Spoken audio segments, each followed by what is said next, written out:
रउआ सबके प्रणाम। कबू सोचल बानी जौन कराची हलवा आज हमनी के त्योहार आ खुशी के चार चांद लगा देला।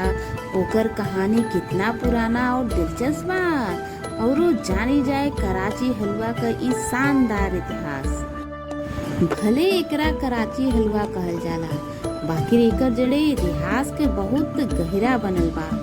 देशांतर के बंटवारा के पहले सिंध ओकरा आसपास के इलाका में ई मिठाई बनावे और मेहमान के खातिरदारी के सबसे बड़ल पहचान मानल जात रहल। ई कोनो साधारण मिठाई ना होवे।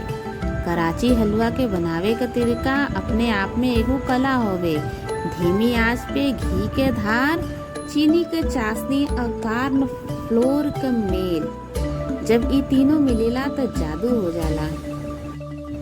मुंह में जाती ऐसन घुलेला मानो मक्खन और रसगुल्ला दोनों को प्यार एक ही जगह मिल जाए। हर बाइट में पुरखन का हुनर और वही जमाना के मिठास महसूस होएला। जहाँ जहाँ सिंध भारतीय संस्कृति के लोग गइलन, वही वही ई परंपरा और स्वाद फैलत चल गयल।